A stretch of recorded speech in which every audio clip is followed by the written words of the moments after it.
She collapsed at his door in the freezing night. Now the alien girl calls him her only home. The wind screamed like a living thing.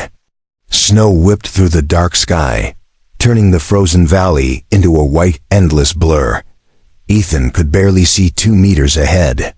His coat was thick, his gloves heavy, but the cold still cut into him like sharp knives. He had been on this world for 3 years, working as a mechanic for the small human colony on Clyra 7. Winter here was deadly. People stayed inside for weeks. Only fools or desperate souls wandered outside during a storm like this. Tonight, Ethan was one of those fools. A distress beacon had lit up on his scanner an hour ago. The signal was weak, almost gone. It came from deep in the snowfields beyond the colony walls. Most people would have ignored it, thinking it was just a piece of broken tech lost in the ice. But Ethan knew better. Sometimes a weak signal meant a dying person. He pushed forward, snow crunching under his boots, his breath a cloud of frost. The blizzard roared louder, and for a moment, he thought he'd lost the trail. Then he saw it barely a dim orange flicker in the snow ahead.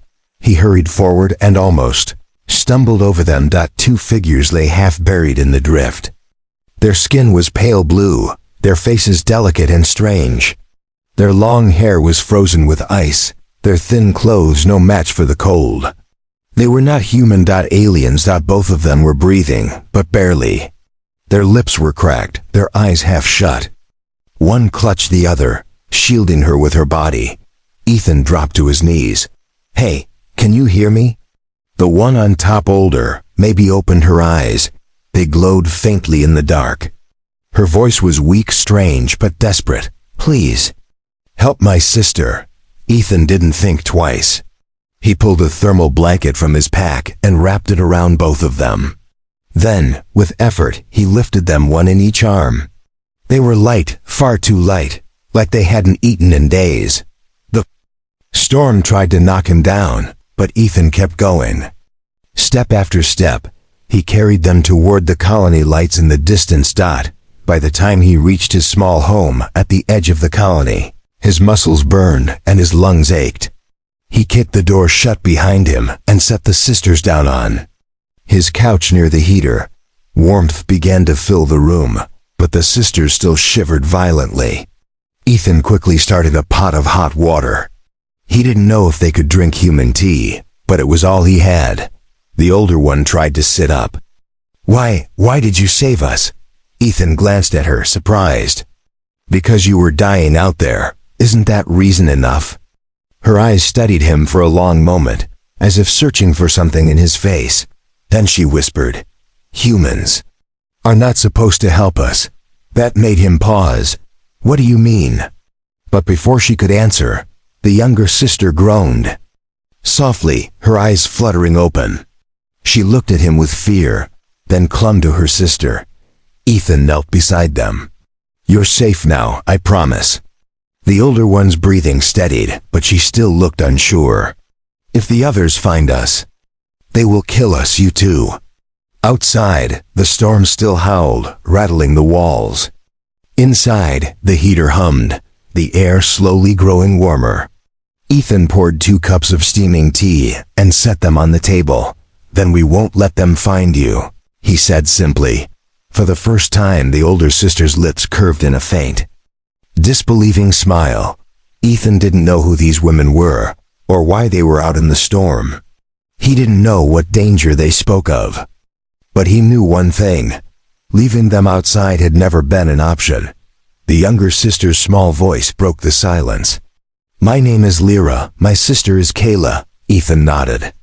"I'm Ethan, and until you're strong enough, this is your home now." The fire crackled in the heater. Outside, the blizzard raged on. But in this small, warm space, 3 lives had already begun to change. And somewhere deep inside, Ethan felt a strange certainty this was only the beginning. The storm raged through the night. Ethan didn't sleep. He sat in his chair, boots still on, eyes fixed on the 2 alien sisters curled up on the couch under heavy blankets. The heater worked hard, filling the room with warm air. Outside, the wind screamed against the walls like some hungry animal. Kayla, the older sister, slept lightly. Every now and then she would open her eyes, scan the room, and then close them again. Lyra, the younger one, slept deeper, her breathing slow but still uneven. Ethan sipped cold tea, his thoughts tangled. Who were they running from? Why would helping them be dangerous? On Clyra 7, the human colony rarely mixed with the alien settlements. There had been incidents in the past. He didn't like the sound of "they will kill us." You too. By morning, the storm had calmed. Snow still fell, but the wind was gone. The pale sunlight made the frozen valley outside look peaceful, like the world had not been trying to kill them only hours ago. Ethan made breakfast. Simple food: bread, boiled eggs, and a small pot of vegetable stew. He didn't know what they could eat, so he set everything on the table. Lyra woke first. She sat up slowly, looking around like she didn't believe this warmth was real. Kayla followed, her movements careful, her eyes never leaving Ethan. "You should eat," Ethan said gently. "It will help." They hesitated. Then Lyra took a piece of bread. She sniffed it, then took a small bite. Her eyes widened. She ate faster. Kayla joined her, but her gaze was still sharp. "You risk much, human." Ethan shrugged. "Not the first time." "You don't understand," Kayla said. "The patrols will be searching for us. They know our scent. If they find us here, they will not ask questions. They will burn this home." Ethan set his spoon down. "Then I'll make sure they don't find you." Before Kayla could respond, there was a sound outside. Heavy steps crunching on snow. Then 3 hard knocks on the door. Ethan's heart tightened. Kayla's eyes widened. She grabbed Lyra's arm and pulled her toward the corner, behind the couch. The knocks came again, louder this time. Ethan stood, forcing his voice to sound calm. "Who is it?" "Colony Patrol." A deep voice called. "Open up, Ethan. We have questions." Ethan's mind raced. If the patrol saw the sisters, it was over. Not just for them, probably for him too. He opened the door halfway. The freezing air bit at his face. Outside stood 2 human soldiers in white armor, rifles slung over their shoulders. Snow clung to their boots. "Morning," Ethan said, leaning against the doorframe. "What's going on?" The taller soldier stepped forward. "We picked up a distress signal last night. 2 alien fugitives escaped the containment zone. Last seen heading this way. You notice anything?" Ethan forced a lazy shrug. "Just the storm. You know how it is, could barely see my own boots." The soldier's eyes narrowed. "Mind if we look inside?" Ethan's jaw tightened. "Is there a reason? You got a warrant?" The second soldier, shorter and younger, glanced at the taller one. "We don't need one for alien searches." Kayla's voice, sharp but quiet, came from behind the couch. "Do not let them in." Ethan's pulse pounded. He stepped further into the doorway, blocking their view. "You're not searching my home without cause. Go check somewhere else." The taller soldier stared at him for a long moment. Then he smirked. "You've always been stubborn, Ethan. Don't make that your downfall." They turned and walked away, their boots crunching in the snow. Ethan closed the door slowly, locking it. Kayla emerged from behind the couch, her face pale. "You just lied to your own kind for us." "Why?" Ethan looked at her for a long moment. "Because my kind doesn't always do the right thing."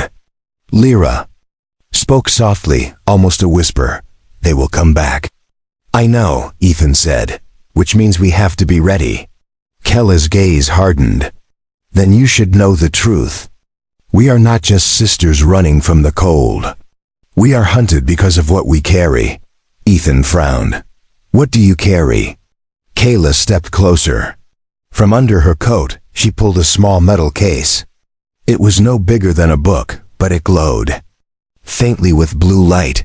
"This," she said, could change the fate of both our peoples, and that is why they want us dead. Ethan stared at the case, not understanding, but knowing one thing: his quiet life was over. The small metal case sat on Ethan's table, glowing softly in the dim light. It was no bigger than his hand, but it seemed to fill the whole room with its presence. Ethan leaned forward, his voice low. "What is it?" Kella's eyes moved too.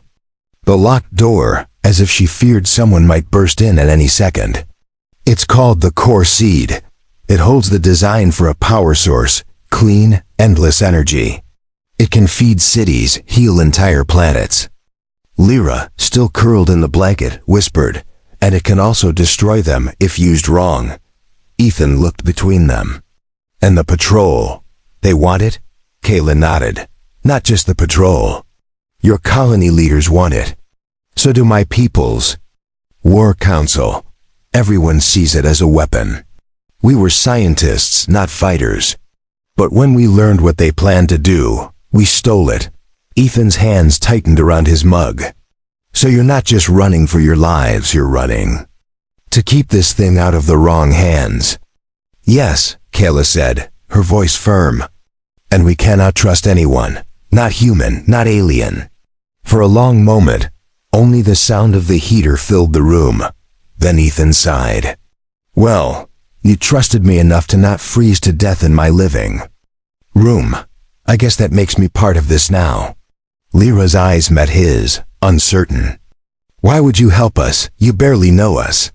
Ethan gave a small, tired smile. "Because I've been on the wrong side of the law before.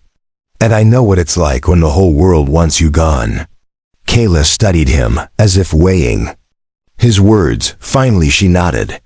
"Then we must leave before nightfall. The storm has passed.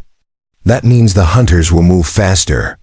Ethan stood and began packing supplies: thermal blankets, food rations, a small heater unit, spare clothes. He had a beaten SnowRunner in the shed, a tracked vehicle meant for the ice plains. If they kept to the old mining roads, maybe they could get far enough before patrols caught up. But as he worked, a sound cut through the air. The distant low thrum of engines. Kayla froze. "They're here." Ethan moved to the window. Across the valley, small dark shapes moved against the snow. Patrol skimmers, fast hovercraft armed with searchlights and scanners. They were sweeping the area, moving toward the colony edge. "They'll search house to house," Kayla said sharply. Ethan's mind raced. Running now would be suicide. They'd be seen before they even left the street.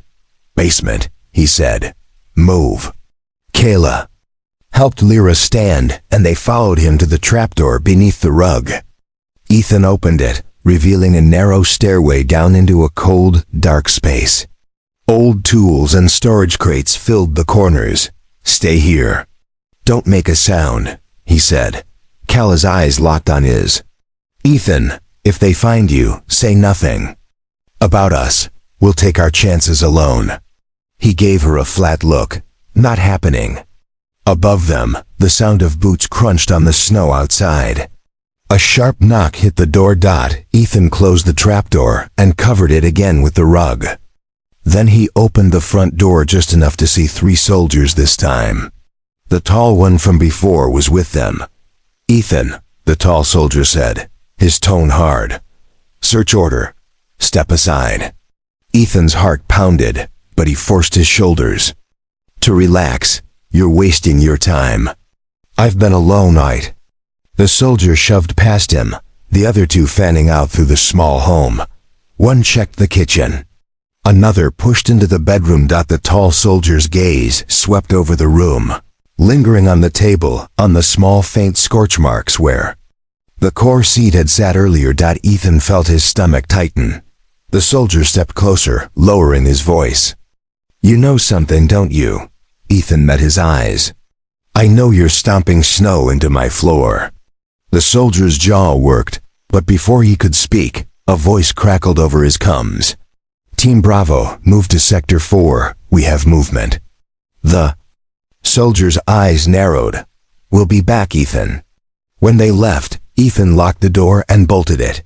He waited a full minute before pulling the rug aside and opening the trapdoor. Kayla and Lyra climbed out, their faces pale. "They're getting closer," Kayla said. Ethan nodded. "Which means we can't wait until nightfall anymore. We leave now." He grabbed the core seed, wrapping it in thick cloth before tucking it into his pack. The sisters followed him to the shed, where the SnowRunner sat covered in frost. Engine roared to life after 2 tries. Ethan climbed into the driver's seat. Kayla and Lyra huddled in the back, eyes darting to the sky where searchlights moved in slow arcs. As the SnowRunner's treads bit into the snow and the house disappeared behind them, Ethan knew there was no turning back. They weren't just fleeing. Soldiers. They were running toward something much bigger, something worth risking everything for. The SnowRunner growled over the frozen ground, its treads leaving deep marks in the ice. Ethan kept his eyes on the narrow track ahead, the old mining road that wound through the white plains. The sky was pale and heavy with clouds, the kind that promised more snow soon. Behind him, Kayla and Lyra sat close together, wrapped in blankets. Their faces were tense, their eyes scanning the empty horizon. The core seed, wrapped in cloth, rested in Ethan's pack under his seat. "How far?" "To the mines?" Kayla asked. 2 hours if we keep moving," Ethan said. "But I don't know what's waiting for us there. The place has been abandoned for years. That's why it's safe," Kayla replied. "No patrols." The SnowRunner bounced over a ridge, and the wind picked up again, stinging Ethan's cheeks. He leaned forward, trying to push more speed out of the old engine. Every minute they were in the open was a minute closer to being caught. Then Lyra's voice came from the back, small but sharp. "Something's following us." Ethan glanced. In the side mirror. At first, he saw nothing but swirling snow. Then he caught it, a dark shape moving fast, low to the ground. Then another. "Not patrol skimmers," he muttered. "Too small." Kayla leaned forward, her eyes narrowing. "Hunters, hunters?" Ethan asked. "They're not human," Kayla said grimly. "They work for whoever pays them. And they can track anything, even through a storm." Ethan's grip tightened on the controls. "Then we'd better make them lose the trail." He swerved the SnowRunner off the road, sending it onto a stretch of uneven ice. The treads fought for grip as the machine bounced and jolted. Behind them, the shadows kept pace, moving like wolves across the snow. One of the hunters leapt into view, a creature with 4 long legs, a lean body covered in pale fur, and eyes that glowed faint blue. It moved in silence, its claws cutting into the ice with terrifying speed. "Hold on!" Ethan shouted. He swung the SnowRunner toward a frozen ridge, the engine roaring. The machine scraped up the slope, ice cracking beneath it. At the top, they dropped sharply onto the other side, the impact rattling every bone in Ethan's body. For a moment, the hunters were gone from view. Kayla peered back. "I think." A heavy thud shook the SnowRunner. Something had landed on the roof. Lyra screamed. Claws scraped against the metal. The weight shifted, moving toward the front. Ethan grabbed the sidearm from his belt and handed it to Kayla. "If it comes through, shoot." Before she could answer, the creature's head slammed against the windshield. Its teeth were long and curved, its breath frosting the glass. Ethan swerved hard, trying to shake it off. The SnowRunner skidded, nearly tipping. The creature lost its grip and tumbled into the snow, but 2 more were closing in from the sides. Kayla fired through the side window, the shot bright against the white world.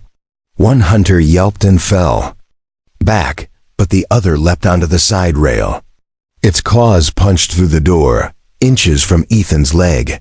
He stomped on the brakes. The sudden stop threw the creature forward, sending it crashing into the snow. Ethan gunned the engine again, forcing the SnowRunner forward. The hunters were still chasing, but now they were farther behind. "Why are they after us?" Ethan asked through gritted teeth. Kayla didn't look away from the window. "Because they know what we carry." The core seed is worth more than a city of gold, Lyra shivered. They won't stop. Ethan drove harder, the SnowRunner rattling. As the terrain grew rougher. In the distance, the jagged mouths of the old mining tunnels rose from the ground like dark teeth. There, Ethan said. Once we're inside, they can't use their speed against us. They reached the largest tunnel entrance just as the hunters closed in again. Ethan steered the SnowRunner inside, the echo of the engine bouncing off stone walls. Darkness swallowed them, broken only by the headlights. The sound of claws on ice faded behind them. Either the hunters wouldn't follow, or they were waiting outside. Ethan slowed to a stop deep inside the tunnel. The air was colder here, still and heavy. Broken. Mining equipment lay scattered, covered in frost. Kayla climbed out, scanning the shadows. We'll rest here for a short time, but we can't stay long. Ethan shut off the engine. In the silence, he could hear Lyra's breathing quick and uneven. She was exhausted, her body still weak from the cold days before. Ethan gave her canteen of water. Drink, you'll need your strength. For a brief moment, it almost felt safe. The tunnel walls cut off the wind, the hunters were gone, and the sisters were alive. But Ethan knew it wouldn't last. In the distance from somewhere deeper in the mine came a faint sound, a slow, echoing scrape. Then another dot. Something was already here. The tunnel was silent for a moment. Then the scraping came again, slow, steady, and too close. Ethan froze, his hand instinctively moving to the pistol on his belt. Kella's eyes darted to the darkness ahead, her body tense. Lyra clung to her sister's arm, her breathing quick. That's not the hunters, Ethan whispered. No, Kayla said quietly. This is worse. The sound grew louder, now joined by a low, wet breathing. It echoed through the mine, bouncing off the walls until it felt like it came from everywhere. Ethan moved toward the SnowRunner and pulled out a portable lamp. Its yellow light cut through the dark, revealing old mining rails, rusted carts, and piles of broken stone. Shadows shifted along the walls, twisting as if they moved on their own. Stay behind me, he said. They began to move deeper into the tunnel, hoping to find another exit or at least a place to hide. The air smelled faintly of rot. Lyra covered her mouth with her blanket. Then, from around the bend, it appeared. It was huge, easily twice Ethan's height, with a body like melted stone and limbs too long for its frame. Its skin was pale and stretched tight over bones, its mouth a jagged tear filled with needle-like teeth. The creature hissed when the light touched it, stepping back like it hated the brightness. But its eyes, small, black, and deep, locked on them. Kella's voice was tight. That's a tunnel feeder. It lives here. It eats anything. Ethan lifted the pistol. Does it bleed? Yes, Kayla said, but it won't stop unless you hurt it badly. The feeder let out a high, sharp scream that made Lyra cry out in pain. Then it lunged forward, moving far faster than something that size should. Ethan fired twice, the shots echoing like thunder in the tunnel. The first bullet hit its shoulder, making it stumble. The second hit its jaw, tearing a spray of black fluid into the air. It roared, slamming one long arm into a wall hard enough to break stone. Dust rained down. Run! Ethan shouted. They sprinted deeper into the mine, the lamp swinging wildly in Ethan's hand. Behind them, the feeder crashed after them, its claws scraping sparks from the rails. They turned a corner and found a narrow side shaft. Ethan shoved the sisters inside first, then followed, keeping the lamp high. The passage was tighter, forcing them to squeeze between jagged rock. The feeder slammed into the opening, but its massive shoulders wouldn't fit. It roared in frustration, clawing at the stone. Kayla grabbed Ethan's arm. It can break through, Ethan's mind raced. Then, we keep moving.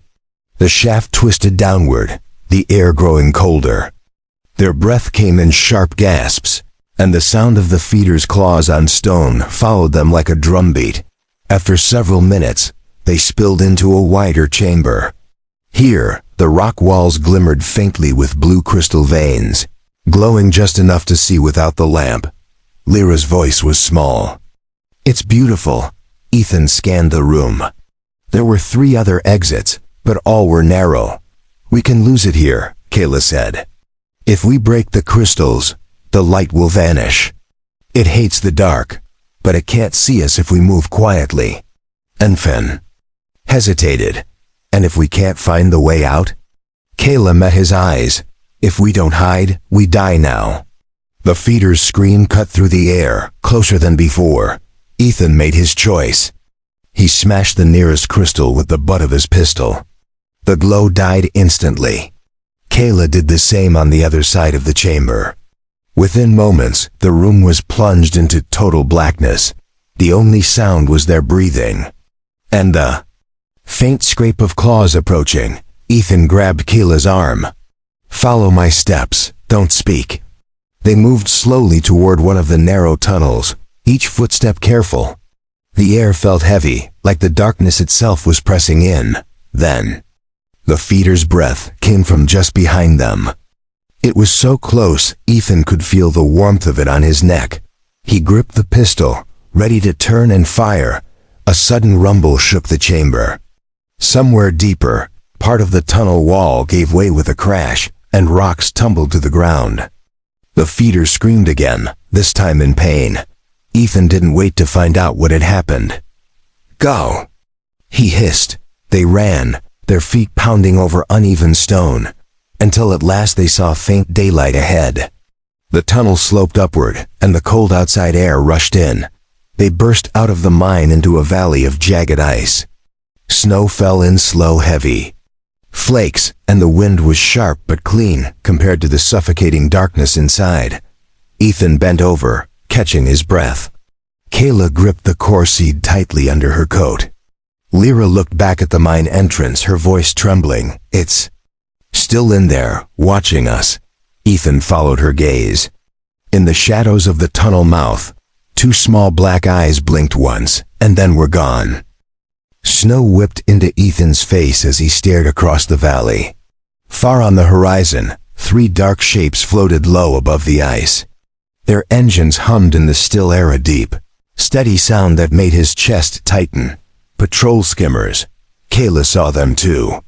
She pulled Lyra closer and whispered sharply, "They found us." Ethan's eyes darted around the valley. It was open land for miles, no cover except for scattered ice boulders. The mine behind them was no longer an option.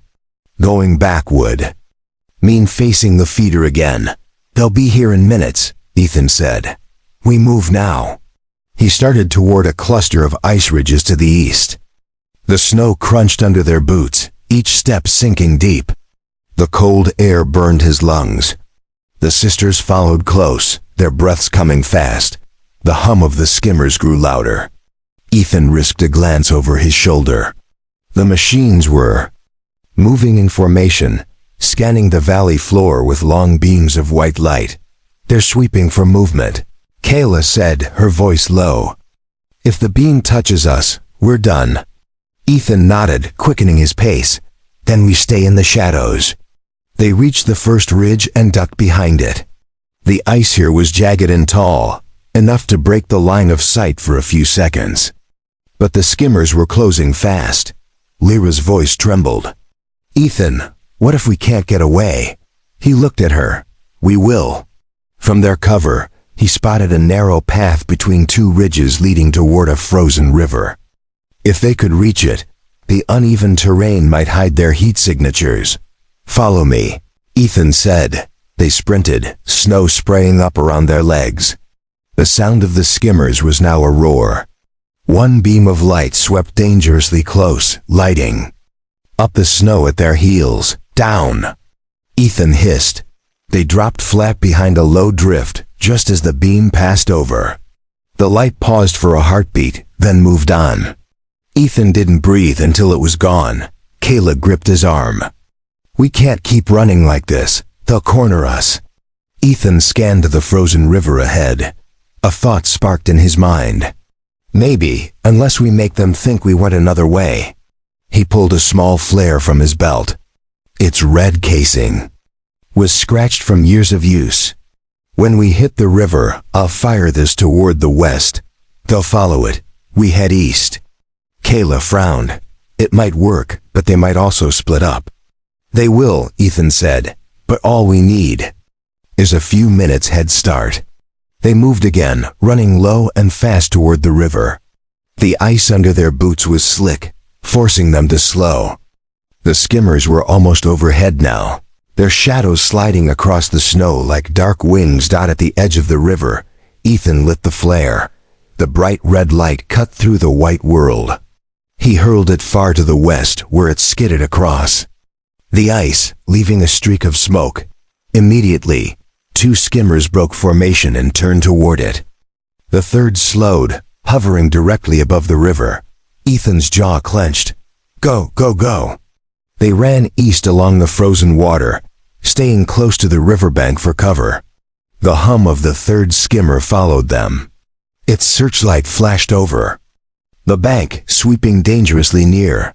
Kayla suddenly stopped. Ethan, look. Up ahead, half buried in snow, was the rusted frame of an old transport sled. Its tarp covering was tattered but still thick enough to hide beneath. They scrambled inside, pulling the tarp over themselves. Ethan pressed a finger to his lips, the skimmers being passed over them once, twice, then stopped.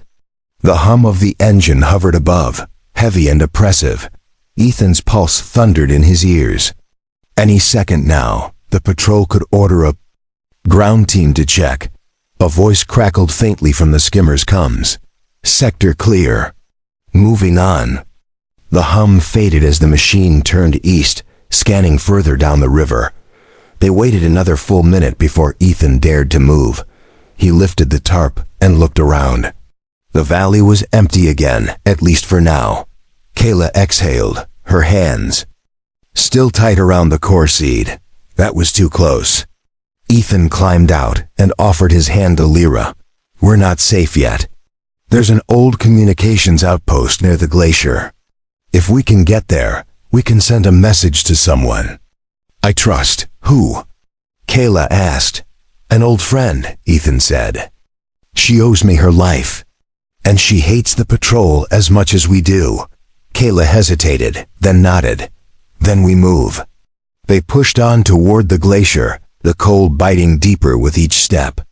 The sun was dipping low, casting long shadows across the snow. Somewhere far behind them, the skimmers still prowled the ice. Somewhere ahead, the glacier waited a wall of frozen blue that hid secrets of its own. And somewhere in Ethan's gut, a feeling twisted. This was leading to something bigger than running. The glacier rose before them like a frozen wall, its blue surface catching the pale light of the dying sun. Ethan's breath steamed in the cold air as he led the sisters along a narrow path carved into the ice. The wind here was sharp, whistling through cracks in the glacier like a distant cry. There, he said, pointing ahead. Half buried at the glacier's base was a small building of steel and concrete. Its antenna stood broken, but part of the roof was still intact. An old communications outpost, long abandoned, or so Ethan had believed. They approached cautiously. The snow crunched under their boots, each step echoing in the stillness. Kayla looked uneasy. If your friend is here, how will she know it's you? She know, Ethan said. And if it's not her, we'll deal with it. The outpost door was half open, snow piled against its frame. Ethan pushed it wider, stepping inside with his pistol ready. The air was warmer here, a faint heat coming from somewhere deeper inside. Then a voice came from the shadows. You took your time. Ethan froze. He knew that voice. From the back of the room, a woman stepped into the dim light. She was tall, with sharp features and a heavy coat lined with fur. Her hair was streaked with silver, and her eyes, green and cold, studied him like a hawk. Mara, Ethan said. It's been a while, she replied. Her gaze shifted to Kayla and Lyra.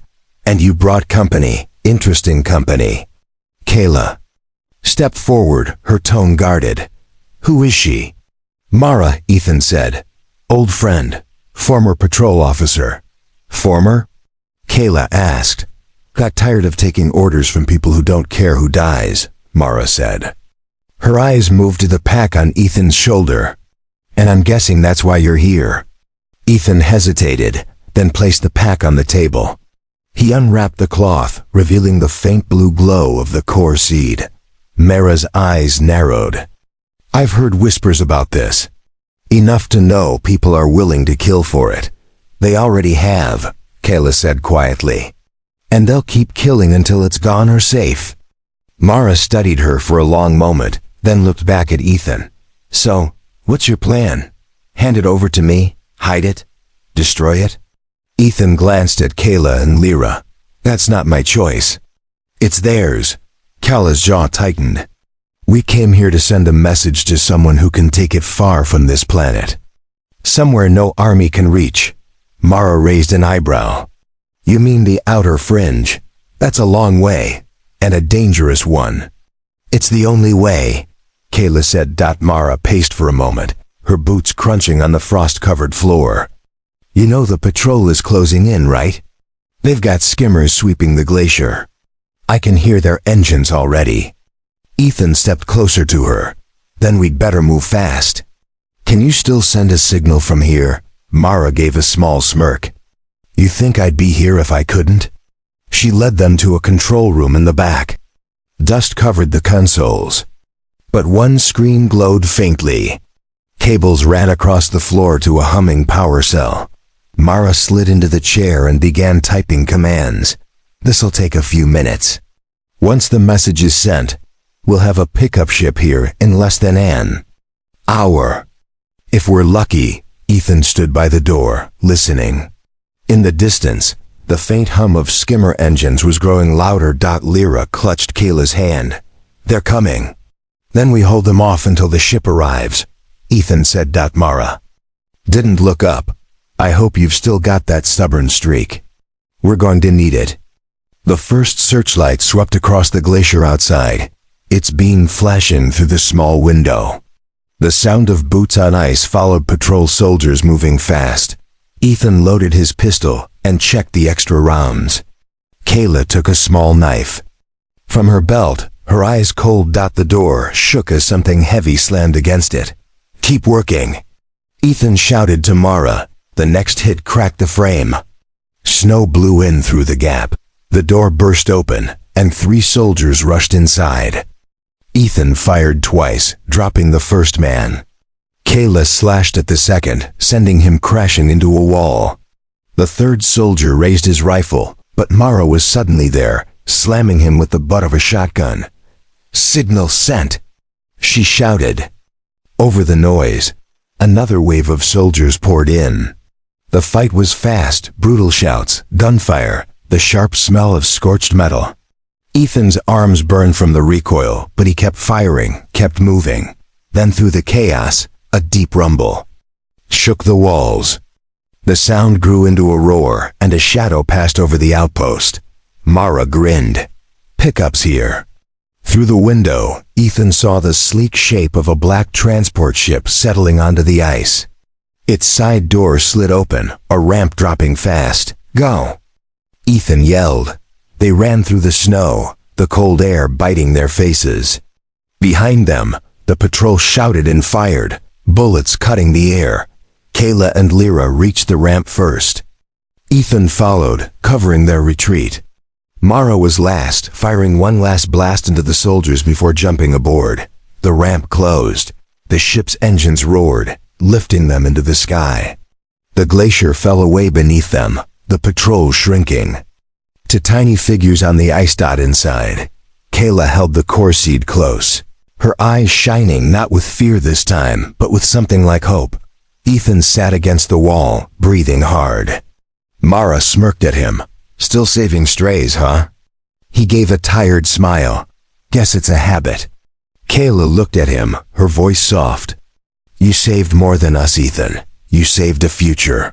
He met her gaze. Then let's make sure it's worth it. The ship turned toward the endless stars, leaving the frozen world behind.